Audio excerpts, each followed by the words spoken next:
How's the job hunt going, Adam? Alfie, I'm simultaneously heartbroken and stunned that you've asked this.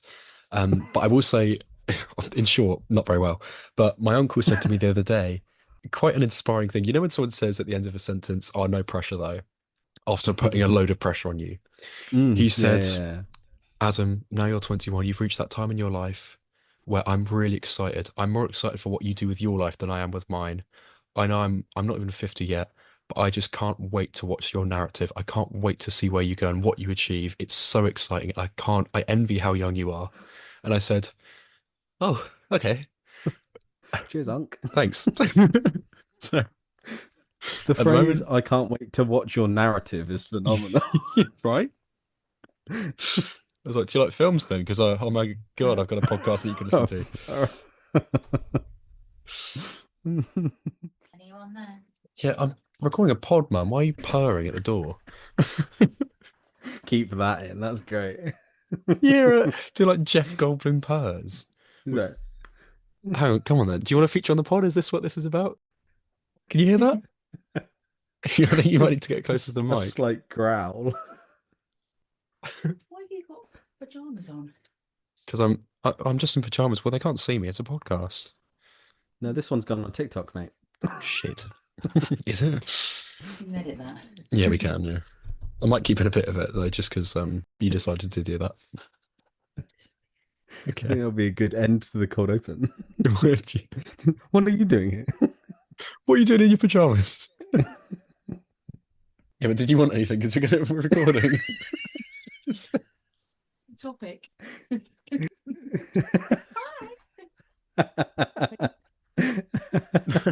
You're wishing the uni was still open now. Yeah, I am wishing the uni was still Yeah. open.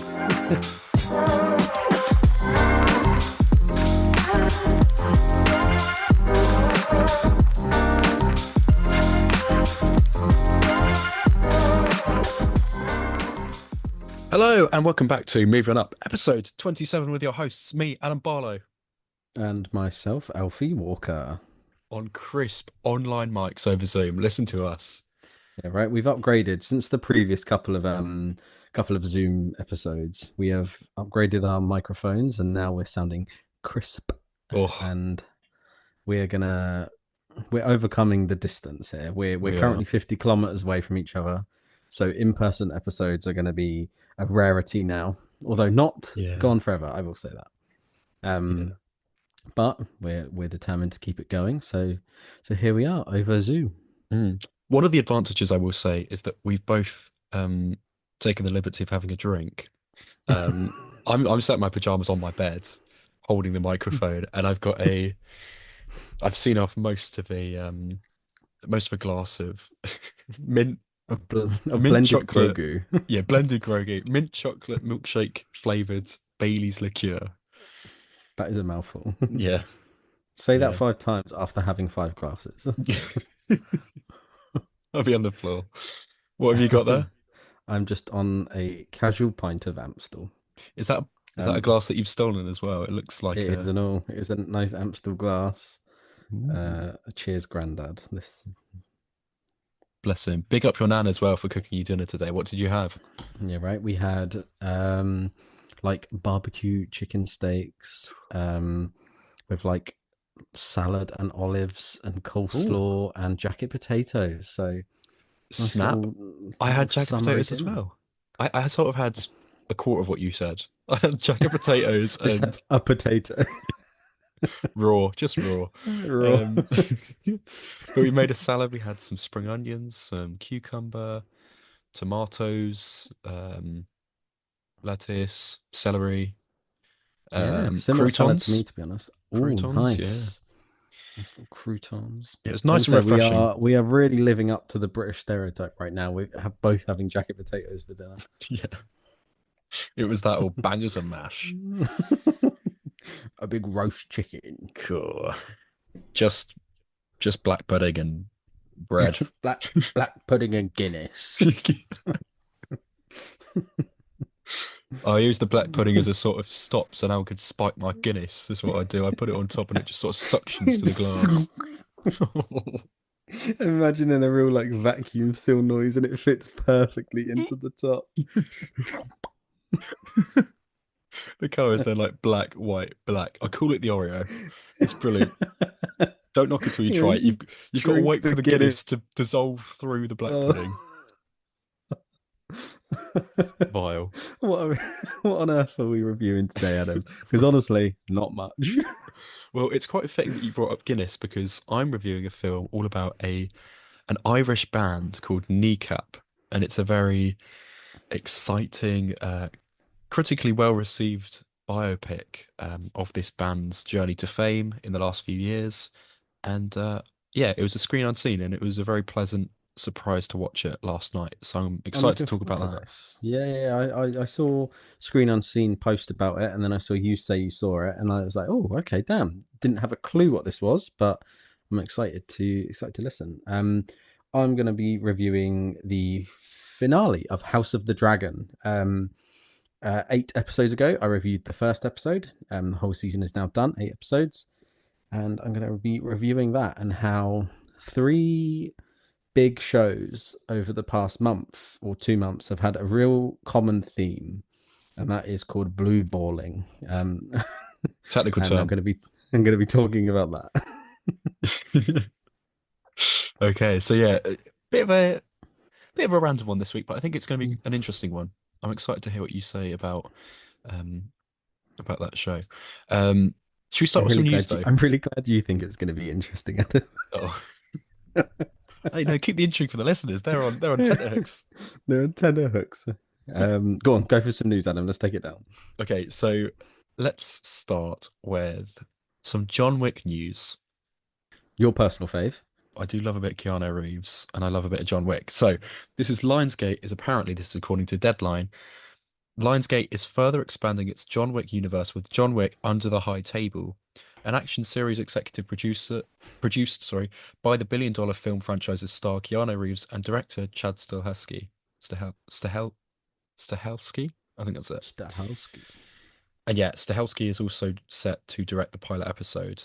It's going to be written by the Old Man co-creator Robert Levine, with the story picking up directly after the end of John Wick Chapter 4. So John Wick has left the world of the High Table in a tenuous position, and a collection of new characters will look to make a name for themselves, with some of the franchise stalwart characters remain committed to the old world order. Ooh. Interesting. Nice that Keanu's got involvement in it. Obviously, I haven't watched the four films, but I'm aware of what happens in that last one. Yeah. Um, and I'm aware of what he said that. I mean, spoiler for John Wick, but he dies, right? But then he said Mm. he's not dead. So Oh, as he said, okay, that's yeah, yeah, he interesting. said that. Yeah, yeah. Keanu said he's not dead. So That's really odd. I don't know why he isn't. yeah. Okay. Um, He but he definitely that's dies. interesting. I'm glad that he's involved in it because I feel like it's definitely his kind of baby, isn't it? So that's cool that Yeah. he's got his fingers in the pies essentially for it. That's nice. Yeah.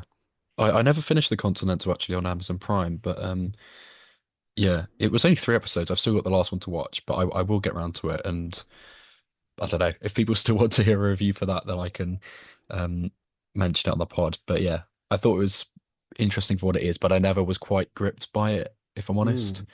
Mm. Um, but yeah, maybe I should revisit that, and I'll definitely keep an eye out for this new show as well. This is just a quick headline from Empire magazine. It's apparently a new devastatingly moving fairy tale from A24. It's a family drama which hits UK cinemas, I believe possibly this weekend. I've not seen it on the Odeon app, so it might be one of those Curzon Picture House type films. Yeah, Um, but it apparently is about like death visiting Julia Louis-Dreyfus's daughter, in feathered form, apparently. I think it's directed by, I'm going to try and pronounce her name, Dana Opusic. I do not know. No, I've not heard of her before, but yeah, sounds intriguing. Always here for a bit of A24 content, so Yeah, for sure. They smash it out of the park every time, don't they? So yeah, cool. they do. They're on a winning streak at the moment. Some Deadpool and Wolverine news. I'm sure you've seen this. I'm pretty sure you sent it to me. But Nicolas Cage was going to return as Ghost Rider. Apparently, Ryan Isn't Reynolds it had the conversation, hilarious but that Nicolas Cage of all people turned down this paycheck? Yeah, Like, yeah. wild. Maybe Longlegs has given him a new lease of life and how he's an auteur rather than an actor and whatever he Mm, says. Like, good on him, but it's weird. I think that would have been a kind of a phenomenal extra character in Deadpool and Wolverine. I don't know yeah. where it would have fit. I guess he would have just been with those other three cameos that we had, but Mm. It's kind of like if you throw in Ghost Rider, you'd have to throw in Constantine with Keanu Reeves again. Or yeah, what other Marvel old show like old films are there that they could have chucked in? there's they mention Ben Affleck's Daredevil, don't they? Because obviously he was married to the lady who plays Elektra, and they made a joke about Yeah, that being like Daredevil's not here, and she was like, "Yeah, that's fine." yeah, Like, funny little joke. That was good. yeah. I would have liked to have seen Nicolas Cage though. He's always a pleasure to see. Um, Always a pleasure. always a pleasure. Never a chore. Never true. See what I Yeah, see for the week, so I'll see for the window. it's me, Ghost Rider here. My head's on fire. Have you actually watched the OG Ghost Rider? No, but I'm sure I'm bang on the money with that impression. Yeah, pretty much. It's me. My bike's on fire, man. My head's on fire. Oh, that's fine.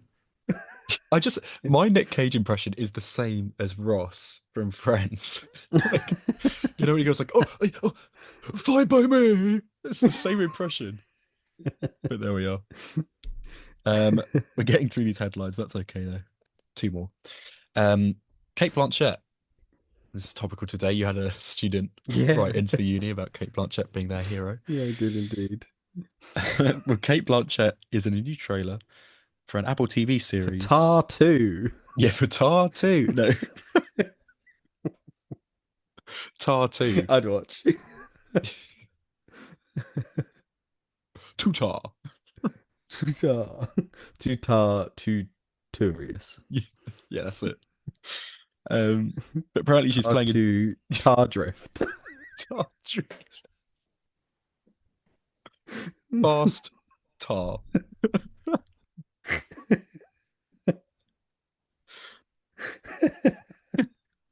What are the other Tires ones burning called? I up the can't tar. think. Um, fast tar of the tar. I don't know. Fucking hell. It's too much. Anyway, Kate Blanchett is playing a journalist with a dark past in the first trailer for a psychological thriller. I think it's called hashtag disclaimer. Or no, just called disclaimer, I guess. That could be fun. Yeah, she looks quite shocked in that screen grab that they've got. There you go. Oh, wow, she's looking different. Yeah. She's looking. Is it set in like the 70s? I'm not too sure. It does look It, like a it looks quite. It looks a bit retro. period piece. Yeah, you're right. Interesting one. Are Um, you excited for a film coming out tomorrow with her in? The titular Borderlands with oh her, Jamie yes. Lee Curtis. Listen, you're a bigger gamer than I am, I feel. Do you know anything about Borderlands at all? I think my brother's played it. I'm pretty sure. I have not played it. Okay. Yeah, it's. I don't think it really interests me. It's very famous, and the Mm, art style's famous, all of that. And I've watched the odd like bit of YouTube content on it.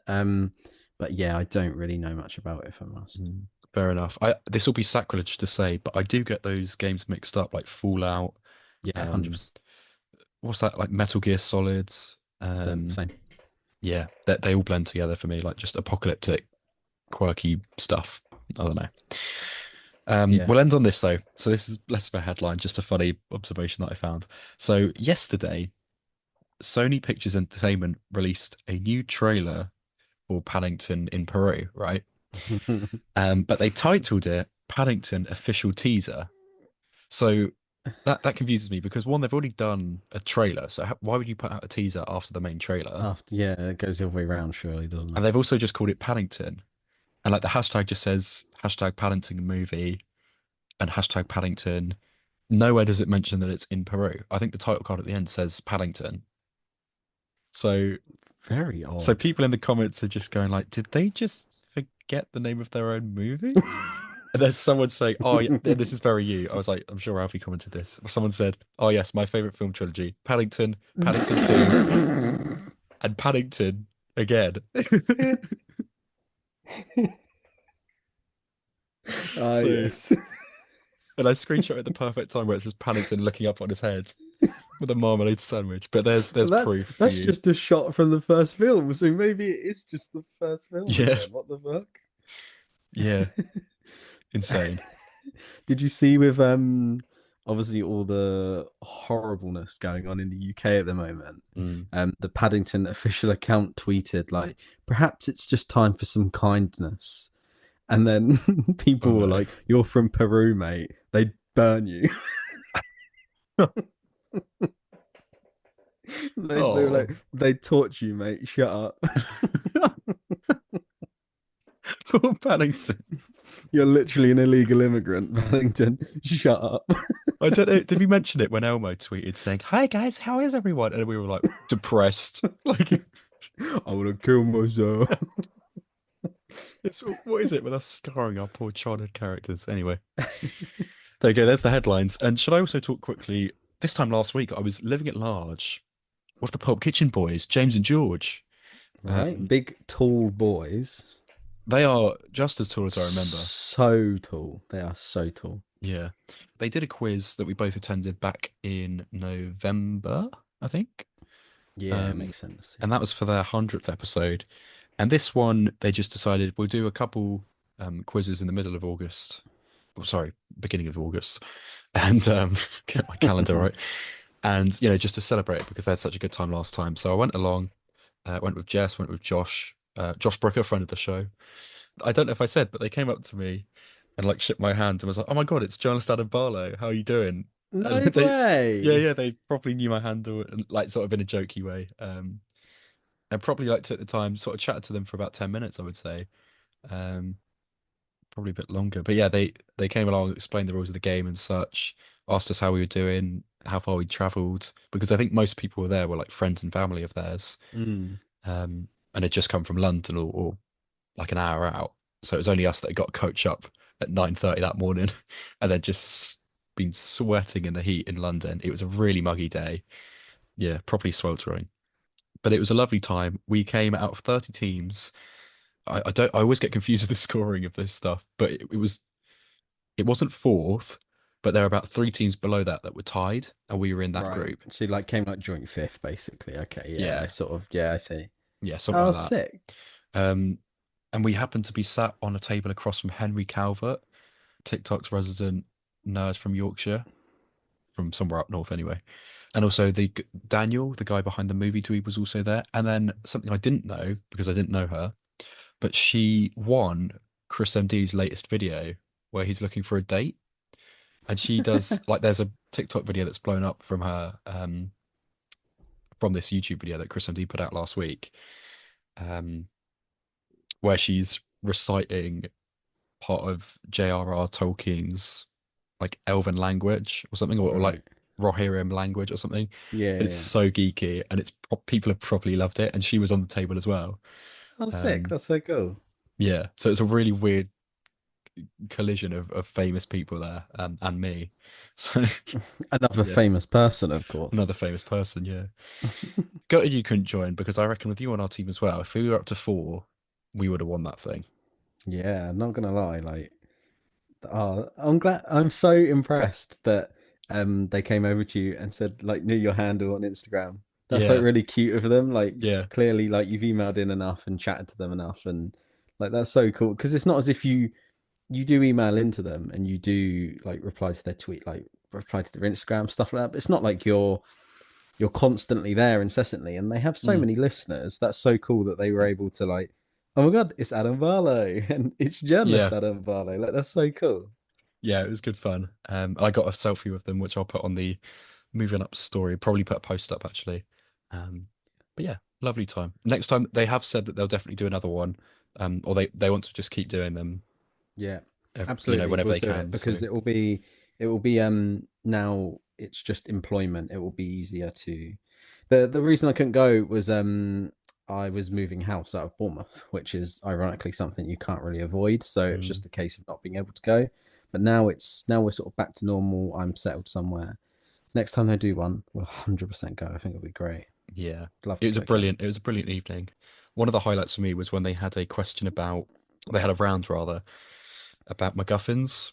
And the first question listed like three items. And it was like, in what franchise would you find these three items? And it was like the rabbit's foot, um, and I can't remember the name of the AI, but it was the AI from Mission Impossible.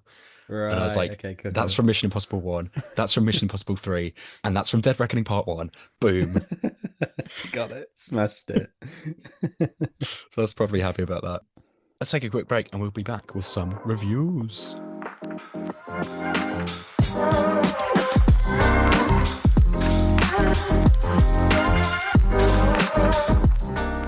Right, let's start with a review of Kneecap, shall we? So I went along to a screen unseen last night. It was rated 18. So if I'm honest, Really? yeah, Damn. wasn't much of a competition between what it could be, really. Which also, side note, I saw the trailer for Cuckoo. It looks Mm. horrific. I'm not touching that film. It looks, What is it? Cuckoo? I don't even know what this is. Is it on Google? I Is it believe it comes out Cuckoo? late this month. It's got someone from Euphoria in, I think, possibly. Oh, okay. Yeah, I see.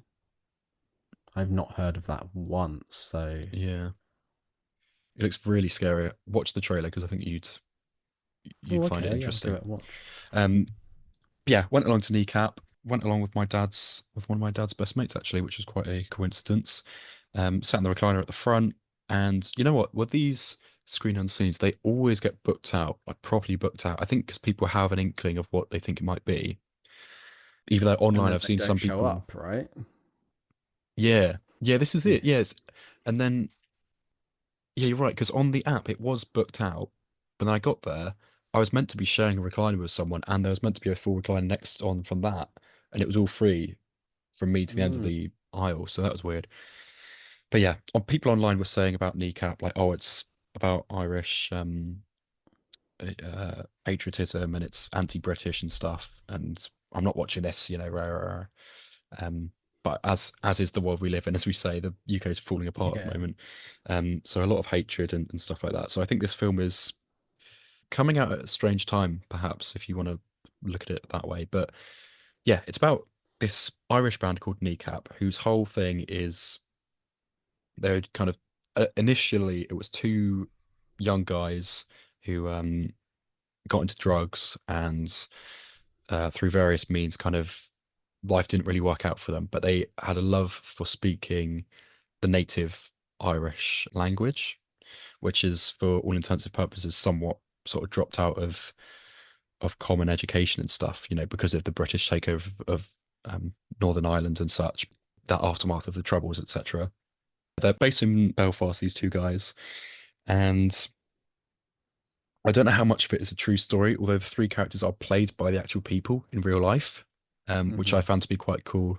Because I was saying, like, who are these actors? Because they're doing a great job. They're balancing this comedy and heart really well. But yeah, it's the actual members of Kneecap. I won't even try and pronounce their names because they've got really very Irish names of, you know, grammatical bits on their names and such. So I won't attempt that. But I think this film is a really interesting story that I hadn't really considered before.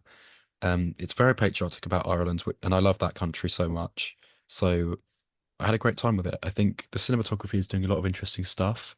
It's very energetic and kinetic. There's a lot of like scribbly subtitles and such when they're rapping. It translates it to British so you can follow along. It's quite fast paced, and it's got sort of cutaway gags Hmm.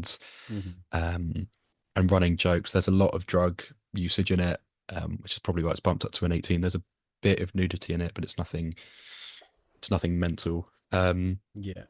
If I'm honest, I thought it was quite a harsh 18 rating. I thought it could have been a 15. Really, I didn't think after watching some of Yorgos Lanthimos's stuff, I was Yeah. Right. pretty numb to it. But yeah, Kneecap's a lot of fun. I think if you're on the fence about it or you're not sure what it's about, definitely go along because I think the music is great. I don't really listen to hip hop or rap, but I was, you know, it's good and it's funny as well.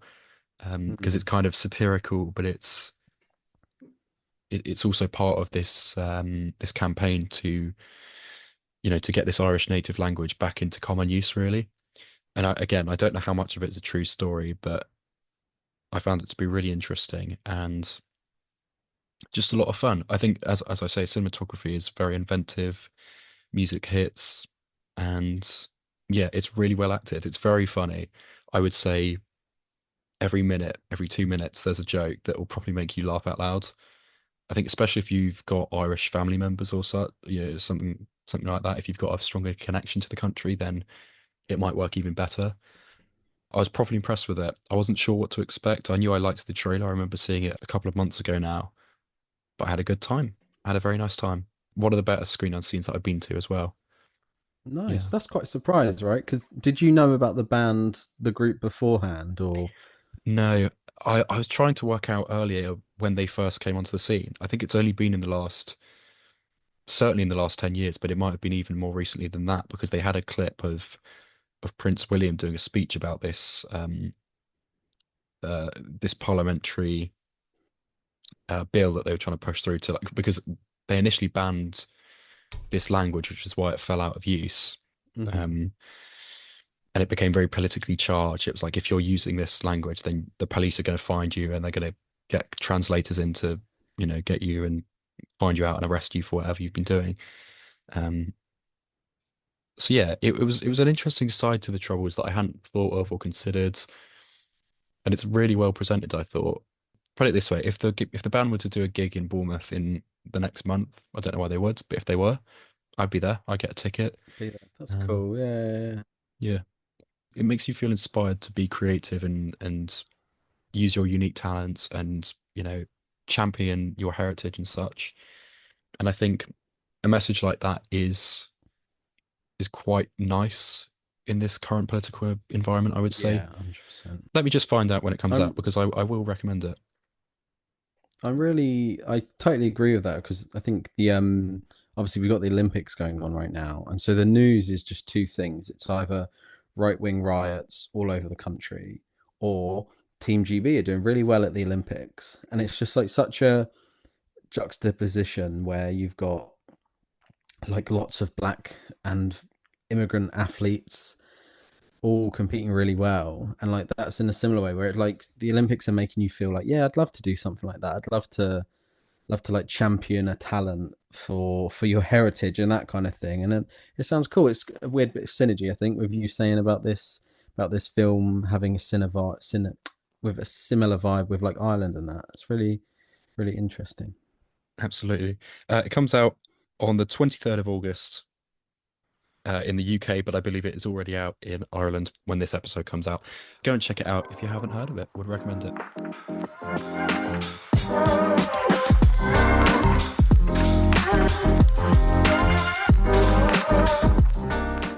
Welcome back to Movie On Up podcast after that short intermission. Uh, have we spoken on the podcast about how we're going to the Muppets A Christmas Carol live in concert? I can't remember. I don't think we did in the I end. don't, No. I don't think we mentioned it. Yeah, me and Adam booked tickets to go watch our favorite Christmas film, A Muppets Christmas Carol, but with a live concert orchestra doing all the Yeah. music for the film. It's at the Even Tim Apollo, um, and I'm very excited for it. Lenny, my little brother, is coming with me, coming with us. It's like I think it's very late in December, isn't it? I think it's like the 20. Is it like Saturday the 22nd or something? I think it's quite late in the Mm. year. Yeah, possibly the week before. Yeah.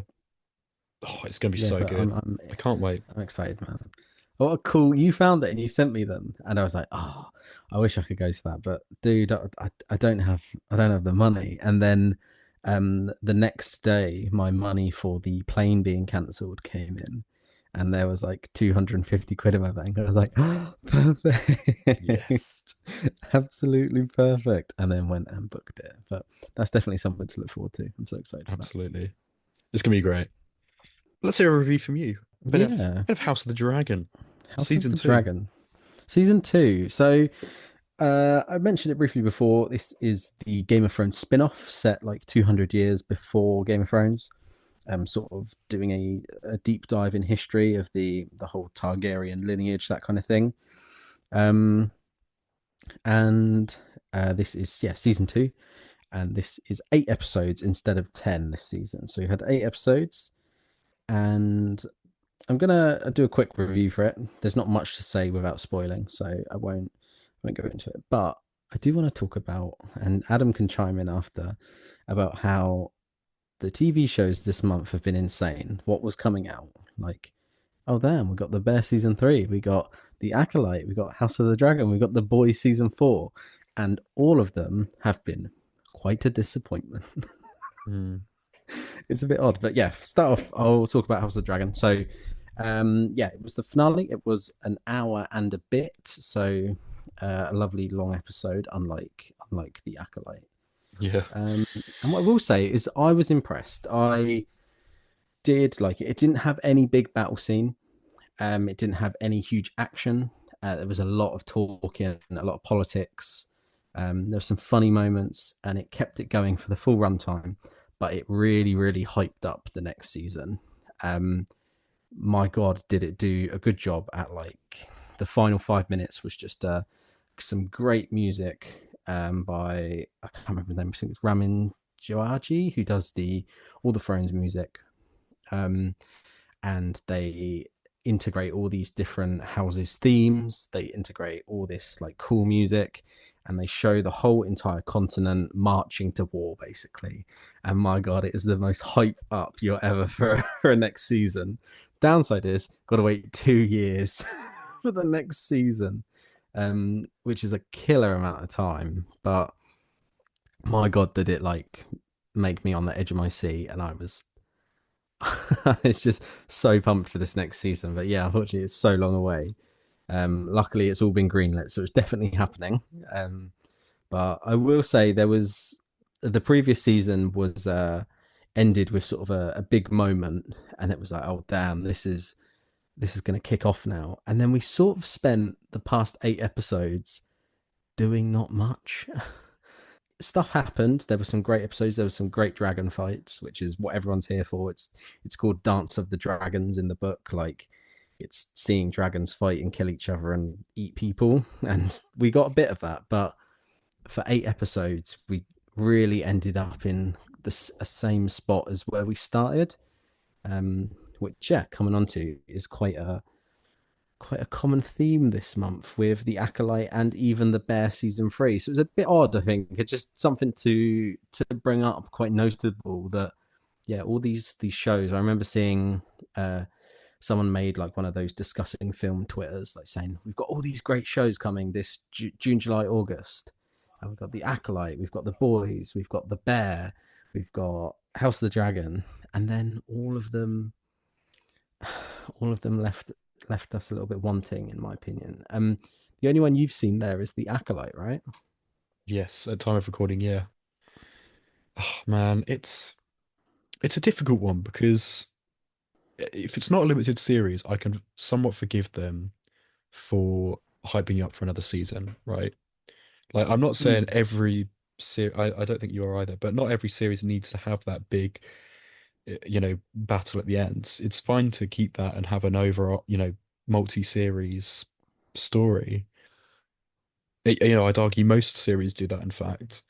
Um, but there's got to be, I don't know, there's got to be some sort of happy medium between the two options, right? Because I totally get what you're saying. Like, from what you said about the bear, um, was it last week or the week before? Um, and then with how I reacted to the Acolyte along with you, it is disappointing and it's really disheartening when you spend, you know, 2 months sort of thinking about this show and theorizing with your mates and stuff and reading, online articles, reading tweets, Instagram posts and what have you, really involving yourself in a show for it to not really feel like you've got much payoff at the end is really, it's irritating. But man, I'm sorry to hear that it's another sort of dud there, but yeah. Yeah, like don't get me wrong, it's the best TV I've watched this this summer. Out of those Okay. shows, House of the Dragon, hands down, has been the best for me. Episode 4 was the big one. You had a big old castle siege and dragons flying in and killing each other, and it was wow, like this is the spectacle. Mm, And then even episode 7 dealt with a whole thing in the books where they essentially claim the dragons. So the dragons bond to one person, and oh, there's a group of 30 people trying to get this one dragon. So what's going to happen to the other 29? Like, mm, there's some great moments, and you're watching it, and it's what you want. But yeah, this last episode just left a little bit to be wanted, kind of thing. Quite how we've said, yeah, about the others. But you made a really good point there with this is a show that's guaranteed 4 seasons. They've greenlit 4 seasons, and they've said, there you go, you've got 4 seasons. Do this story justice. So you've got a good point there where they probably have they've probably storyboarded the whole 4 seasons, and they know exactly what they're doing. Whereas, yeah, something like the Acolyte, where they aren't guaranteed another season, that's where I guess it's a big no. But yeah, you're quite right in the you letting the narrative play out in a longer, less limited thing definitely makes sense. mm. And I suppose the bear sits somewhere in between because we were saying how season four's already been mapped out, but whether or not it is a sort of half-assed season like season three was, we don't know. But yeah, what are you thinking about Rings of Power season two? Because that's upcoming, isn't it? That's a good one. Have you watched season 1? I've not caught it purely because, and I've been meaning to chat about this. I don't know how essential it is because obviously it's not made by Peter Jackson. Some of the stylistic things are different. It's set a ridiculous amount of years before the original, before the trilogy. So I Mm. don't know if it's worth me putting my time into it, basically, because I remember season one was a bit divisive. Yeah, so I've watched it. I binged it a couple of months ago. Realistically, I probably should have reviewed it on here in hindsight, but um, yeah, me and Jacob binge watched it, and it I enjoyed it, but I'm not a huge like Tolkien head or anything. I haven't read all those books. All I Mm, know of Lord of the Rings are the three Hobbit films and the three Lord of the Rings films and some behind the scene documentaries, and the Lego games, I guess. yeah. So I don't have any huge expectations, and I will say season 1 did have some sort of leave you wanting. Kind of, it was a little lackluster, but it really picked up pace in those final episodes. And you slowly see pieces sort of slot into place, and you're like, Mm, oh, that's Mordor. Oh, that's this person. Oh my god, that's this person. And it's cool to see that happen, and it makes you want the next season. But people are not huge fans of that first season, so it's a bit of a worry. But you're right, it's not related to the Jackson films in any way. So do you really need to watch it? I think it's one of those things where at the moment I'm prioritizing the bear, but then I'm also trying to get through. Like, there's part of me that's biting off more than I can chew, really, because at the moment, I should have mentioned this in the news section, but the Odeon are playing all the Spider-Man films back to back. Mm. So I caught Spider-Man 1 last weekend. I'm probably going to catch Spider-Man 2 this weekend, and so on and so forth. And then they're also doing the Batman, well, a handful of Batman films in September. And then they've also got the Star Wars saga Yeah, the starting Star Wars starting ones. at the end of Yeah, August, I think, or potentially in September. So there's there's going to be weekends in September, I imagine, where I'll be watching a Spider-Man film, a Batman film, uh, and Star a Star Wars. Wars film, and whatever new film comes out. Like, Yeah, that's killer, mate. it's too much. But then there's a part of me, I want to go through the Tarantino films. I want to go through and do like those first three Nolan films that I'm missing. So yeah, it's just it feels like a big ask to go through a show that I know is not great. Although having said all that, season two, the trailer for it, I did watch the trailer for Rings of Power, and it does look quite cool. It will be a case of if that season's like, okay, they've course corrected, this is good now, then I'll go Mm. back and join the bandwagon. But I don't know. What do you have a fix for this sort of TV rough spot that we're in at the moment? It's weird, isn't it? I feel like a lot of TV and a lot of film in the same way. It's just a real stalemate almost. Like Mm. the Marvel have had the problems, Star Wars is having its problems. Like all these franchises just seem to be really sort of stuck in a rut. And I don't know if it's the writer strikes, but then that's only recent, so I don't know why that would affect something that's been in production for several years. Like, yeah, I really don't know what on earth. I'm no writer. I'm really not. I don't know what I would do to fix it, but it always is a bit of a letdown when when you're anticipating a show like the Acolyte. You went to obviously Star Wars celebration, didn't you? And saw the interviews of the cast and was so excited for it, and then was to be let down. And the Bear season 1 and 2 are so good, and then it just didn't live up to its expectation. And then same with this. Game of Thrones is in my top three TV shows easily. Mm. And House of the Dragon is the first season is great, but waiting 2 years for a show and then to be underwhelmed, it's a killer. Yeah. It is, yeah, it's almost irrelevant how good the show is because so much of it I find with the streaming platforms, and it might be an interesting discussion to have in a moment, where everything is so uh, siphoned off and sort of chopped up and delegated into different streaming platforms and stuff. And like you say, there's 2 years between each season of House of the Dragon. That's a long time for a show. Not that you want them to rush it, of course, but people are more than likely to move on it or forget about it and fall out of for that show to fall out of public knowledge or discussion. It's very easy for that to happen. So there's no right answer, is there? But I was thinking, I've been listening back to some old podcasts that came out a couple of years ago now, and it was back around the time when Netflix was cracking down on password sharing and such. But I thought, as we've not properly spoken about it, I think we have mentioned it briefly in the pod, but I thought, should we talk about our thoughts on streaming platforms as a sort of concept, whether or not they're all going to stay around for the next few years?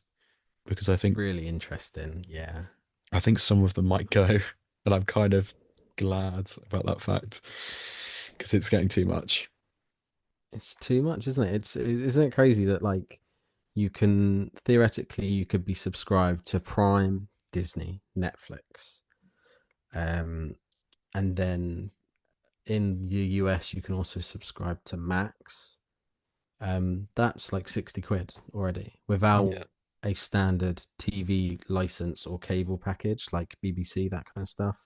Yeah. 60 quid a And month as well. then, yeah, yeah. And then that's without all the others. You've got the MGM add ons to Amazon, you've got the Paramount Plus add on to Amazon, you've got all these other little services. Apple It's TV. colossal, man. I can't keep up with yeah, Apple TV. Yeah, that's a huge one. Yeah. Yeah, it's mad. What streaming platforms are you subscribed to at the moment? So I am subscribed to Netflix. I'm subscribed to Amazon Prime. I'm subscribed to Disney Plus. Those are the and Apple TV, but only because when you buy an iPhone, you get a gifted 6 months of free Apple TV. So I do currently have Apple TV, but only Mm. through automatic awarding it. Mm. So really only Disney, Netflix, and Prime. And to be honest, I don't really use Prime. Yeah. Rings of Power is the only thing I've watched on Prime, I think. Yeah, I think I'm on the same boat as you are because I missed out on the Apple TV 6 months free. I was like, oh, I'll get it, but then I didn't want to just watch it on my phone. Um, so yeah, I never bothered about setting an account with that. But I myself pay for Amazon Prime, and I Mm. think I'm the only one in my family that does. So if anyone wants to watch stuff on Amazon Prime, then they use my account. But like I say, really the biggest driving force for me getting that was the new John Wick film, new John Wick series, Continental, and the Grand Tour, I suppose, Mm. because I did like Top Gear and such. I've realized I've Yeah. said and such loads of times in this episode. I don't know where this phrasing's come from. Take a shot every time I say that. It's probably that Bailey's that's gone to my head. Um, And of course, George Ezra's documentary was on it as well, so that's why I got it. But there we are. But Disney Plus, I think I'm on probably most often at the moment Mm, because I do enjoy the stuff that the Star has and like the Pixar films and things like that. yeah. Uh, yeah, Netflix I just find is quite overwhelming to go through. There's quite a lot on there, and I don't really know where to start. But my mum uses the heck out of Netflix, so It's mm, interesting, isn't it? Because I think there's so much content out there, so much streaming services, so many films, so many TV shows that, and it's not just me because people always make this joke, but how you put on Netflix and you scroll and you scroll and you scroll and you don't find something to watch. There's so much there mm, and so many mixed reviews, so many like different opinions. It's just like it's overwhelming, and you end up not watching anything at all. Personally, I mhm. don't. I was doing it earlier. I was like scrolling through, and I was like, okay, I'll just put the Olympics on then. Like, Yeah, yeah. There's too much choice, I think, and I'm quite an indecisive person. I've said that before, but I think there's something to be said about the days of Blockbuster. Dare I get reminiscent, a bit oh, you nostalgic for boomer. that. Yeah. Well, reason being, I saw a post yesterday about Blockbuster, and I remember like I don't even I must have been not even at secondary school when Blockbuster went bust. I don't know when that happened, but I just remember one day it was there, one day it wasn't, and it was a cafe near where I live. Um, but that I really have some fond memories of my dad and my mum going to Blockbuster, picking out a film each, buying a pack of Butterkist popcorn or whatever, Yeah, literally. doing the shop on the way home, and then we'd watch like a couple films back to back on a Saturday night, and then watch Britain's Got Talent, and then that would be such a big family moment. Um, but it just doesn't. Yeah, I think we've lost out a lot on that, which is partly why I love HMV so much. And I'm looking around my room at the moment. I've got so many DVDs that I've bought in the last month that I'm like, I just want to have it physical. Like, there's Yeah. so much to be said for having that thing to hold. It just feels like there's more value there. I can play Blu-rays now on my PS5.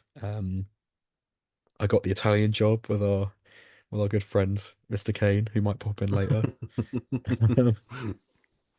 I got Challengers on Blu-ray, and I pre-ordered. I think I sent you a screenshot, but I pre-ordered last night. Total whim, the original Mission Impossible, which you rewatched recently, which inspired Yeah, me, I did. Yeah. and I also got the complete box set of A Bit of Fried Laurie as well. So that'll be a fun little comfort watch. Yeah.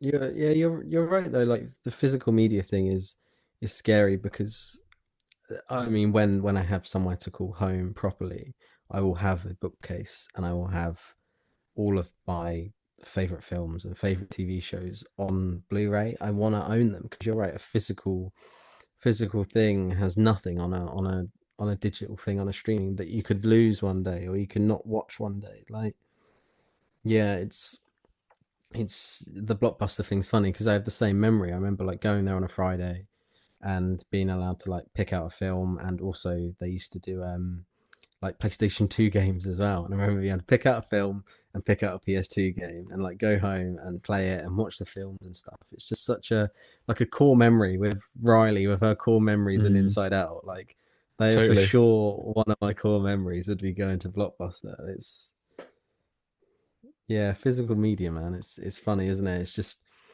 I love it's with the Netflix stuff as well, isn't it? Like they did release Mando season 1 and Mando season 2 on Blu-ray, Mm, um, and they sold out like that, like yeah. instantly sold out, and they're still on back order now on Amazon. You can Yeah. order it, but I think then they've now gone up in price because they know they're there for the demand. So that I think they're like 60 quid a season, Real. um, which is what 8 episodes. It's not that much. And they're all on back order. It's like available December 2025. It's like insane. Mhm. Yeah. It's people want it, so it's so weird that they don't embrace the physical media thing more. But yeah, weird. That's crazy. Yeah. Same thing happened with the Marvel shows, didn't it? Mm. Um, One Division and Loki and that, yeah. it's crazy to think how quickly it's changed as well. Like not just with the emergence of streaming, but like DVDs were around for maybe 20 years. Like they were relevant for 20 years before you had Blu-rays or before you had 4K Ultra HD or the Criterion Collection stuff or just totally renting stuff on Amazon. But I mean, one of the quiz questions at the Pulp Kitchen quiz was what was the first DVD? What film was the first one? Do you know what Yeah. film it is? Aye, that's a good question. What was it? Josh Brecker got it right, so shout out to him. It was Twister in 1996. Yeah, Really? yeah. Wow. So I mean, well, yeah, not even 20 years. You think if that was the first one, a film that came out in 1996, It's gonna 2012, like what, 16, 15 years later, Blockbuster was gone. Like, The thing is as well, like I remember, so I was obviously born in 1999 and I didn't have DVDs growing up. I had videos, I had mm, VHS. So from the age of, yeah, 0 to about, I'd say 2004, I had VHS and then DVD started to be big. So what, DVDs were around for like 10 years, I guess, and then what an yeah, insane moment because they're still so prominent. Like, yeah, it's really weird. I love a DVD as well. Like, I know Blu-ray's better, quote unquote, but um, yeah, I think DVD's like £5 cheaper, and I'm like, I don't really see much of a difference when I put it in the PS5, so I'll right, get a you're DVD. you're watching it on a small screen anyway. You're Yeah. there just for for everything about the film, not just the picture quality. So Mm, yeah, what's it going to matter that when you're watching it at home? yeah. Well, that's our PSA then for you listeners. Go out and buy a Physical DVD media. or Blu-ray. Yeah, get your eyes off a screen. Although, finish this episode first. But your square eyes. It's okay if you're listening to a podcast, actually. So yeah, but listen to this Go out, podcast on the bus while you go to a HMV. buy video games in physical form, buy films in physical form. Yeah. You need it. Like, so yeah, Resident Evil, right? My favorite video game franchise.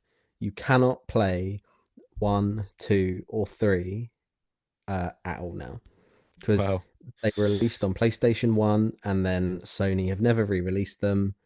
And that's it. If you've got a PlayStation 1 and you've got an original copy, you can play them. Other than that, now that's it. You can't play them. They've remade them, but they're completely different games. So the OG games you just cannot play. Crazy. My It is God. crazy. I will say though, I'm looking at my PS5 now. Do you have a PS5? I think you I do. do not. I do Oh. want to get one. I've got a PC, but I would like to get a PlayStation. I was just going to say the placement, funnily enough, the placement because I've got the physical one, which is like £50 more, I think. But I was like, I want I want a little display of my Yeah, games. Anyway, the placement of where you put the disc in is backwards. So I really hate touching the back of CDs, like I because I know or DVDs or games or whatever, because I don't want to smudge it.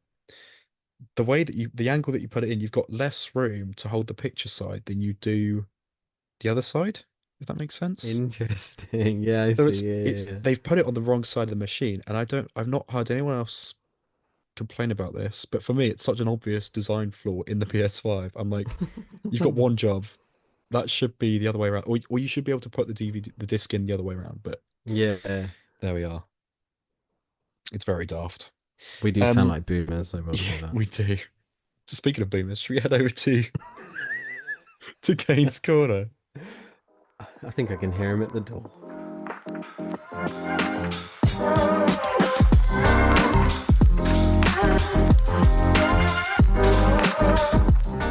What was all this talking about? Boomers. Bloody talkies. Talkies. You're talking about the films, are you? Talking about the pictures. Sorry, was that an impression of me? Nah, no, just an impression of another old fart like you, Michael. I'm gonna pretend that I didn't hear that. Now, do you want me to read some of my book and then we can talk about the world? I'd love to. Okay. Please, please, please, please take it away.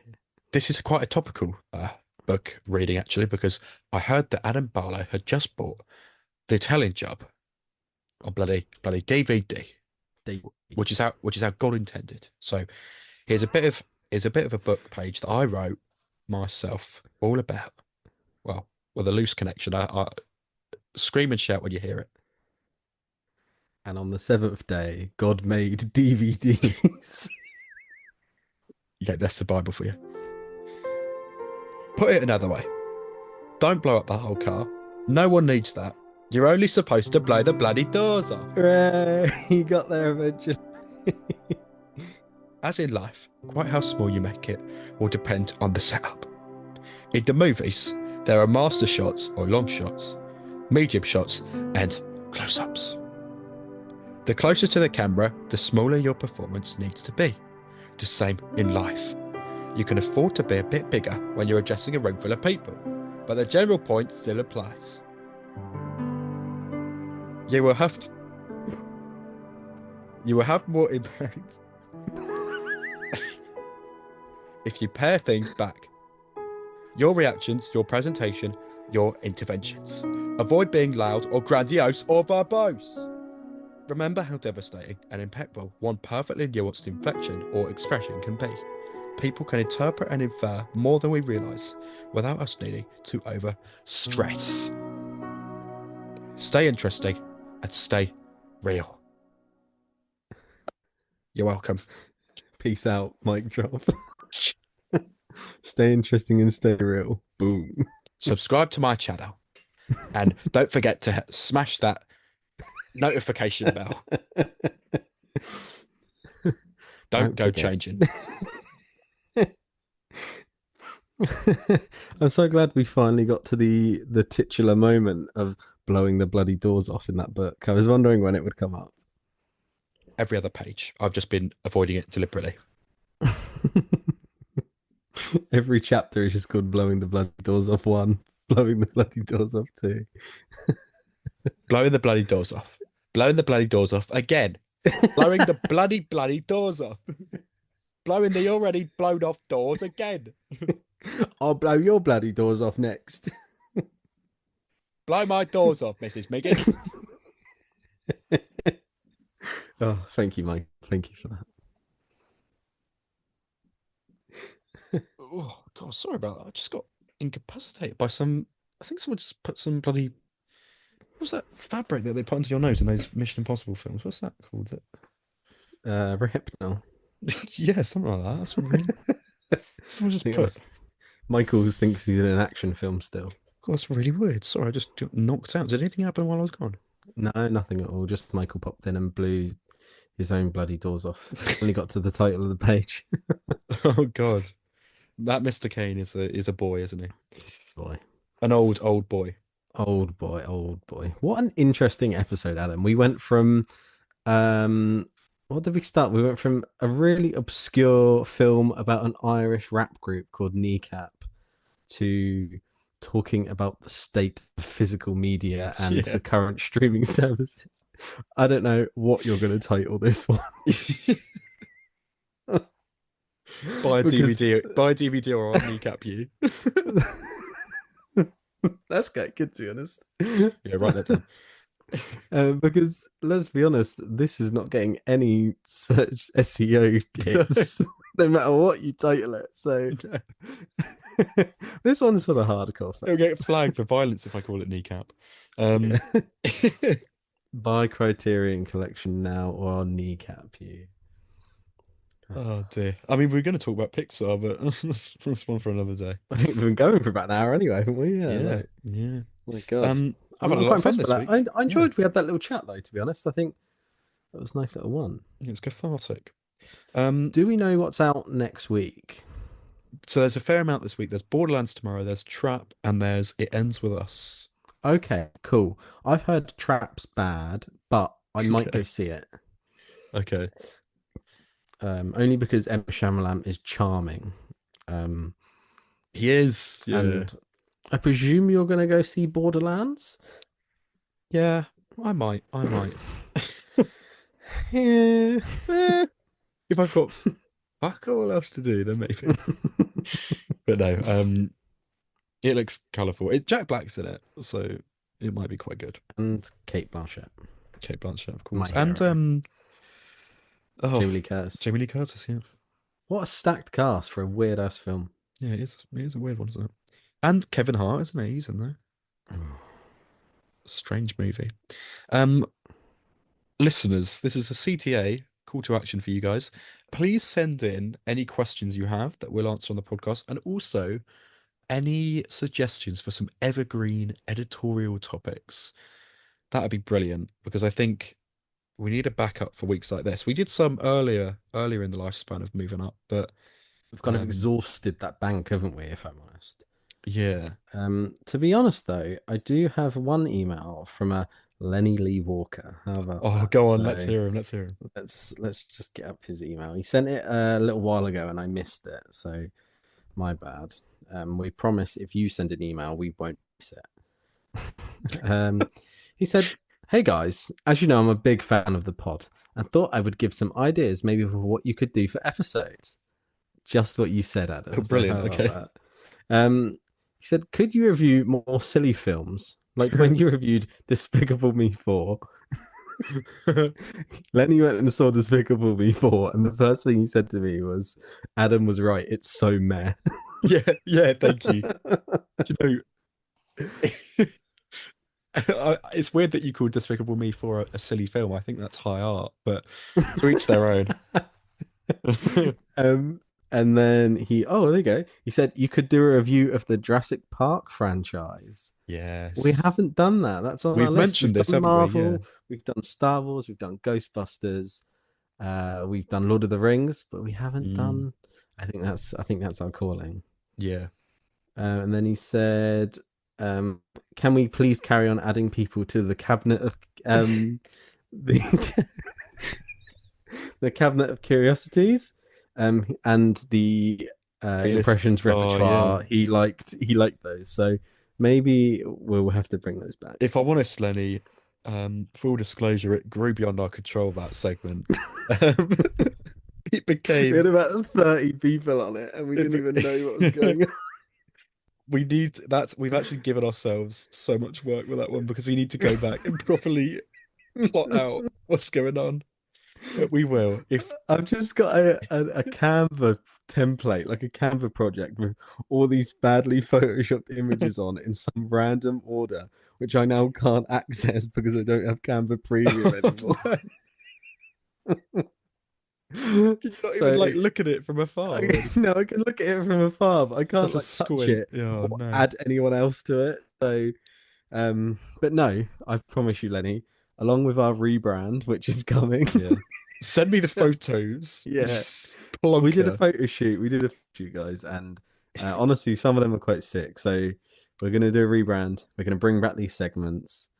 And I yeah, need to do great. And then he TikToks just again. said, I've got the "Yeah, bug for TikTok." TikTok. My God. Yeah. Let's quickly plug Um, because we've got a minute left. Let's plug our socials and let's run away. okay, But right. Lenny, as you asked, Wait, Lenny said, "Thanks for reading and keep up the good work. I love listening while I walk to school as it sends me there with a smile." oh, Cheers, Lenny. oh, that's Appreciate wonderful. it.